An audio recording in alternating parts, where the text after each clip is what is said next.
That snaps for losers, man. I don't get involved in that stuff, but Angel Rashad Milligan rolling out. That's a good question.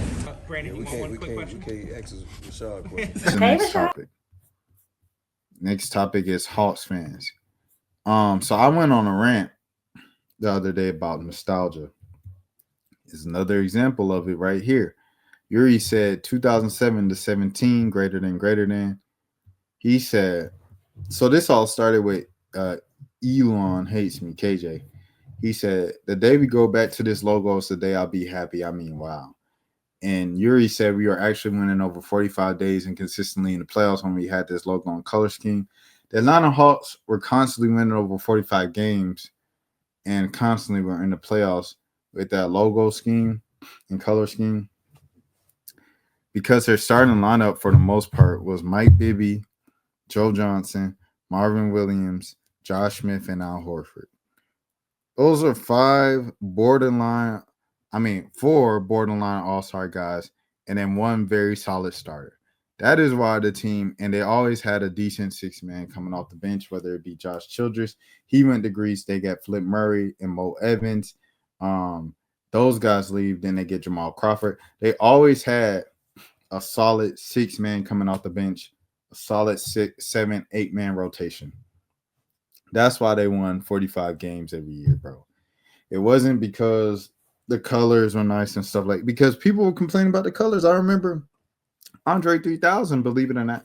Andre 3000, when I was a kid, Andre 3000 was outside. It was no big thing to see Andre 3000, bro. Like Andre 3000 used to be at the Hawks games, used to be at the Braves game, Falcon. You know what I'm saying? He just used to be out, just having fun, having a good time. He's kind of normal, you know what I mean? Just like a normal artist, bro, to be honest. And that's just what it always was. Hold on, let me see. Who should buy the Atlanta Hawks? They tried to say Outkast should buy them. That's funny. But yeah, Andre 3000 used to be at the games, bro, all the time, dog. And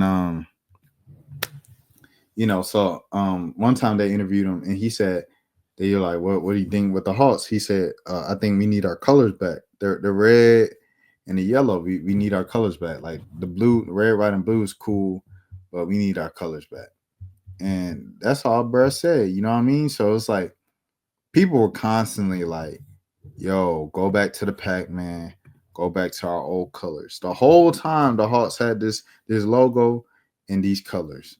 They said red, white, and blue is not our colors. Our colors are yellow and red. That is the Hawks brand. The Hawks went back to not only the red and yellow, they also went back to the Pac-Man logo, and people still complaining.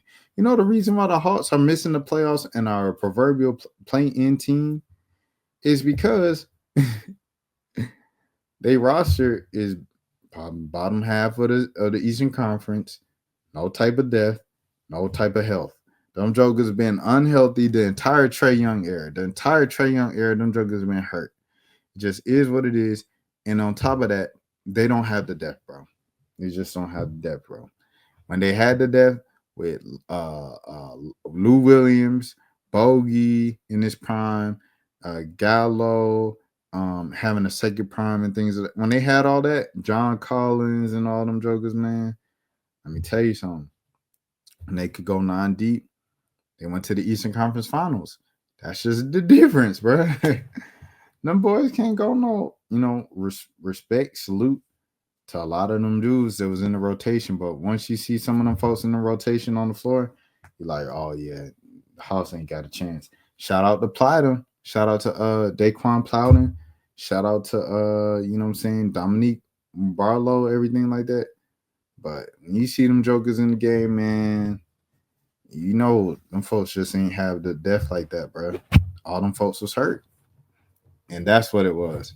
So with this nostalgia bait, going back to nostalgia bait, 2007 to 17, folks complained Hawks fans complained that entire era.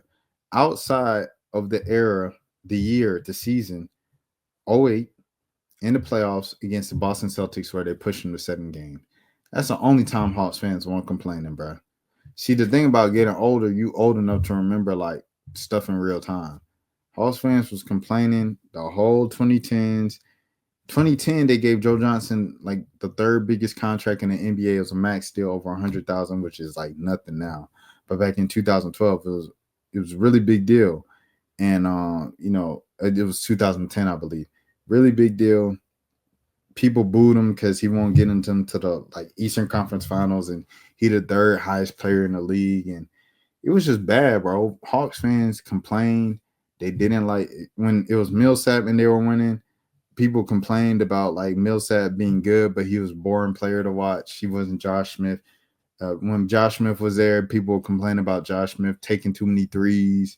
So people were complaining about Bibby once he got older and he was just hobbling past half court. People were complaining about Joe Johnson dribbling out the ball too much. People were complaining. So you can't. People were complaining about Al Horford being 6'10" and not 7 foot. You know what I'm saying? So people were complaining, bro.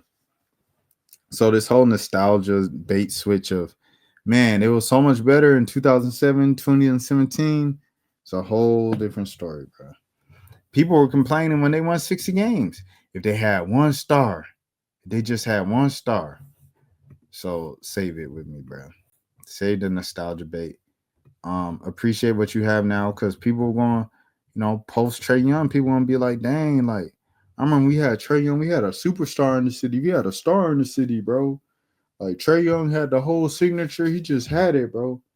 Watch. It's going to be the exact same thing, just like how it is with everything. Next up. That's for losers, man. I don't get involved in that stuff, but. And Rashad Milligan rolling out. That's a good question. Brandon, We one quick can't question. ask Rashad a question. Hey, Rashad.